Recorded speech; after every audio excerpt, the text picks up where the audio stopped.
story this week in Australian aviation, and we saw a transformational deal announced with Qatar agreeing to take a 25% stake in Virgin Airlines for a price believed to be $750 million, valuing the carrier. I didn't know that, $750 million. That was speculated. I didn't see that anywhere. It was speculated somewhere. Okay. I think Capital Brief maybe mentioned it. And valuing the carrier at $3 billion, which feels right. It feels about what it was sort of going to list at. Is it? And Qatar gets some benefits as well. Obviously, I've got no view of what Virgin is worth. How do you even? How do you like? Do you know that was numbers? They publicly announced numbers when they were talking about listing, and they did road shows and all that stuff. So it's not. I don't think it's a secret. And the range was around $3 billion. I think Bain, who owns it, basically got their money back. So everything's cream for them now. So they got their equity back. I think they got it back through dividends. And the deal also involves Virgin wet leasing planes to Europe via Doha. Do you know what wet leasing means? No. So you can have a wet lease and a dry lease. A wet lease is where you get the plane, so you get the metal and the crew. So it's Qatar crew. I see. And basically Virgin paint the thing, and it's basically almost what we call an affiliate agreement. Yeah. So Virgin paints the plane to their logo. Yeah, I suspect they will paint the plane. Right. But it's really run by Qatar. So Virgin's paying Qatar to run it. You know how much it costs to paint a plane? It's expensive. $100K or something? I think it's more than that. It's actually crazy. Yeah, I thought it was like $1 million. I think it's less. But whatever we'll ask my friends at Qantas. Yeah, ask them. That's why when they do rebrands, they do it so slowly. Yeah. Because number one, they don't want to take planes out of service. And number two, it's so expensive. Whatever it is, it's expensive. So I think they're going to fly, assuming this gets approved, which it hasn't been yet, the plan is to fly 28 wet leased plane. So the Qantas Emirates one is 21. So this is bigger than Qantas Emirates. Does Qantas fly Emirates crewed planes? No. But Qantas resell Emirates, essentially. I see. So at one point, Qantas flew to Dubai, and now they don't fly to Dubai. They basically just resell. I know when I fly fares. Emirates on an EK code, I get no status credits from Qantas. It depends where you bought. If you bought the ticket from Qantas, you would get status credits. If you bought it from Emirates, if I bought it from Qantas, it has a QF code. Yeah, but it's a Emirates I know, plane. but what I'm saying is, if I book it with an EK, even from Dubai to why would you get status credits on a different airline? You get status credits on the airline you bought. Well, if I fly Qatar, I get status credits with Qantas. Do you? Yeah. You sure? Yeah. Oh, okay.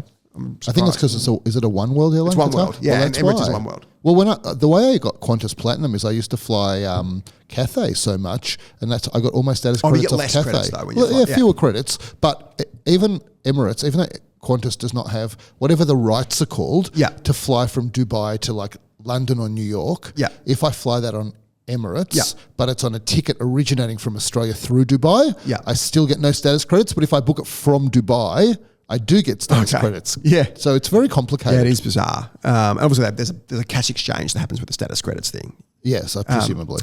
So the deal actually is remarkable and a great deal by outgoing CEO Jane Herdlicker, who copped a barrage a few months ago on the way out from Bain, it looked like, but has really sort of done she's still there. Class. Like she copped this barrage. It's like she's going, and then 6 months later or whatever it is, she's still there running the airline. But it was always going to be a phase. I know, but like it's kind of just.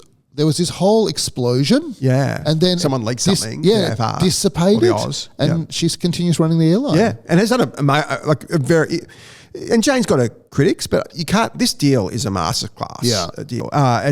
So there's three big benefits. Plus Qantas and Qatar hate each other so much. Oh, absolutely. And Qantas and Virgin obviously don't like each other. So it's just that. So the three big benefits. First, it gives Virgin finally an international network. So one of the big problems, Virgin had no international network since it came out because Bain was super conservative. Jane's very conservative. And this is a way to basically risk-free give them a network, which is incredible. Second, it adds unbelievable value to the Virgin Velocity. Velocity was just being killed by Qantas loyalty. I can barely use my Velocity points. That's exactly why. So people aren't accruing them because now you can use them on Qatar, or you won't, but people can use them on Qatar. This is we'll see huge where I might. I mean, I've got no issue with Qatar owning a chunk of Virgin. Yeah, and I think. Yeah, I mean, eventually I'll fly Qatar. Like the war will end and things will change, and they'll be friends again. I'll happily fly Q suites and and you'll love it. Yeah. And third, it really makes a Virgin float, which I don't think was going to happen without this. It makes it far more likely in the next 12 to 18 months. So this is three big. So big do you think wins. that people might book Virgin to Europe? Absolutely, via Doha. Because you're flying on Qatar with the best metal in the business. Yeah, it's the deal. But Qatar have taken this path with their metal, as you call it, as people call it, which is to totally deprioritize first class and to try and make their business class the equivalent of better than other. It's better than Qantas's first class. Won't be better than the Sunrise Qantas first class. It's probably better than the current Qantas. The Sunrise Qantas first class looks incredible. But yeah, the Qantas, so the Qatar Q Suite, because you can if you're traveling a family of 4, which we happen to be, it's the best product you can fly. It's better than any other product because you got your own sort of what they call a Q Suite. You make the 4 a sort of pod, especially when you got kids. It's incredible. Their redeeming points on Qatar is hard. Like they make it really difficult. You can't redeem for it once. I got to do 2 and 2. It's harder than it should be. But if you can get it, it's fantastic. And it's actually quite hard to redeem on Qatar. So I'm actually next year I had to redeem on Emirates. So I couldn't get Qatar redemption. Right. But the deal isn't done yet. There's a bunch of approvals. So there's ACCC, which ACCC will approve this. The bigger one is FIRB. So FIRB is Jim Chalmers. So Labor government has to approve this. For Labor to not approve this would be well. I think Labor's already on the back foot with Qatar because of all of the slot debacle that happened. The great irony of all this is had Albo, and really everybody blames Catherine King, and she copped the heat for it, but clearly this wasn't Catherine King. This was Albo, whose best mate's Alan Joyce, whose son's in the chairman. This is Albo's call. This is the first whose son went to that special grand final thing as well. So talking about the grand. So there's the grand final lunch. It's probably the biggest event in sport in Australia. Were you there? I was in Sydney. Would you have gone? Have you been before? I haven't been before. I can't answer that question honestly because I'm allergic to that kind of stuff. Yeah. So I've never tried to get myself an invitation, and I think a lot of the people that are there because they just nag their way into it. It's a big high profile. Big high. So every politician counts. Obviously the big sponsors are there. Yeah. I'm in the September Club, which is the much more people's version of that, which is a great event. So Nathan Albanese was there, which is just ridiculous. Of course. Does Albo not have any shame? It's just bizarre. You know that democracy is working well when in the US you have to be part of 2 families to get elected, and in Australia the kids tow along with the Prime Minister. It's not great for democracy. If he was a 5-year-old, I understand. This guy's 23. Do your own. I'm sure he's a lovely guy, but it's ridiculous. It's not his fault. If your dad says I can take you to this thing, I wouldn't. I'd be. Well, if you were 23, bizarre to go. No, if you were 23, you'd say yes for sure. I can see why he took the Chairman's Club members, but I can't. Yeah. We've got Joe Aston's book is coming out in 3 weeks about this. This is going to cause. Apparently, I saw in the Fin today. Alan Joyce has hired 2 PR representatives to try and develop this. So this is going to be possibly the biggest ever Australian business book ever released, I suspect. Could be. So this is, I think it's about 3 to 4 weeks away. So I'm very happy that Qatar is coming in because Virgin's product has slid in the last year. Yeah, it's domestic. Their lounges are worse, and they've got no business lounge. Their wireless is better now because I think their wireless is finally working, which is Qantas a big improvement. Is atrocious with anything tech. Qantas wireless is great. I haven't flown them for a while. Oh no, Qantas wireless is best in the business. Yeah, it's the best domestically. Okay, so but Virgin feels like it's slid to really occupy the genuine mid-market. Yeah, but that's what they have to. I know, but they're not trying to compete with Qantas at the top end at all. Absolutely. And they're staying clear of Jetstar at the bottom end. And so I think they've done a good job of that. But I don't think Qatar is going to want to have their brand associated with something so real mid-market. Well, they have already. They already co-chair and do that stuff. So I'm not sure it's not a real... this is just such a masterclass from... So you had Qatar tried to get the 28 routes back in about a year ago now, but it's under a year ago. And for inexplicable reasons...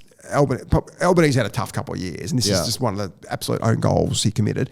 And now they've come back and it's a much, much better deal than they had. They got the 28 routes they want through the wet lease. They've got the Australian network now, and they can't be said no. This is such a masterclass. This is called don't fight.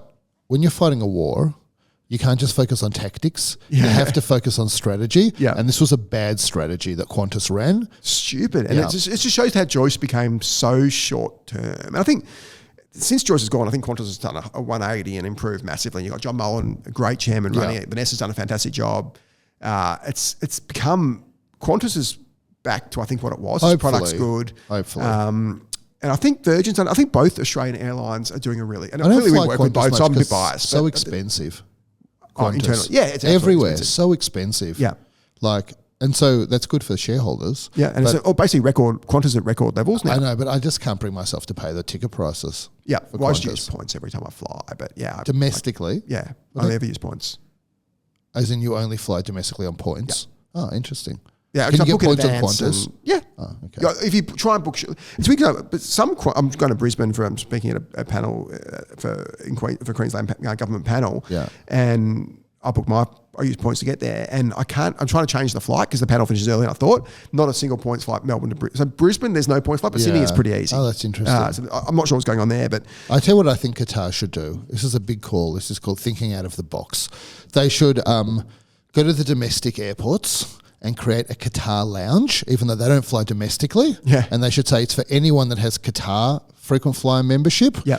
Or the thing I don't quite understand though is Qatar is One World, and they're teaming up with Virgin. It's bizarre. And so they've got partnerships with both airlines, Yep. but I reckon they should have their own little lounge to build their own brand, a beautiful lounge, and say if you're Virgin Platinum, you can come into this special Qatar lounge. I mean, they couldn't get the real estate, but it's expensive as well. I think I don't think they care about money. It's the Qatar government. They've got endless money. They don't have a terminal. So that's the challenge. They can't get the space. Yeah. But like, can you imagine how great it would be for Qatar? All they want to do is build brand in Australia, basically. And so, when Etihad came to Australia, no one knew what they were. Do you know what Etihad means in Arabic? No. It means united. Oh, okay. There's two airlines in the world called United. Yeah. They just called it in different languages. So remember they put their brand on the stadium? Emirates or Etihad Stadium. Etihad Stadium. Yeah. And so that's how they built their brand. And Yeah. like that brand, by the way, Hisense, that Hisense Arena tech brand. Yeah. No one knew what it was. Yeah. I think it's quite a common way to try and build brand. It's unbelievable. I thought Marvel was a weird brand to take a stadium. That's What the hell is completely bizarre. that? That's Disney. That was peak Disney insanity. Yeah. It made no sense. Like, there's no people know what Marvel is. Yeah. There's no consumer brand really for Marvel. No one's going to say I wasn't going to go and see this movie because I didn't know what it was. But since I know now the brand is the reason. One of my son's friends' dads. His job, he works for a big private equity business. His job is to sell stadium rights and big ones like 20, 30, $40 million. Like, so he's in the US, job. it's a massive business. I just think the time to use stadiums, to sponsor stadiums, is if you are Challenger brand. a very big brand somewhere, but not known and you need credibility, you can afford it. The number two brand should be or a new entrant, like Etihad new entrant. was huge, right? Just not known in Australia. And so the cost is irrelevant. And it gives you credibility and brand recognition. Because it's huge credibility because the thing is so big that no one small can sponsor it. And so I think it's actually a great thing to sponsor when you're coming into a market. I've always wanted to sponsor us. It just became just too expensive for us. They used to get the odd arbitrage that some would go cheaper because they couldn't sell it, but now the market's too sophisticated. You can't call it Luxury Escape Stadium. How many words you put on that thing? I think you could.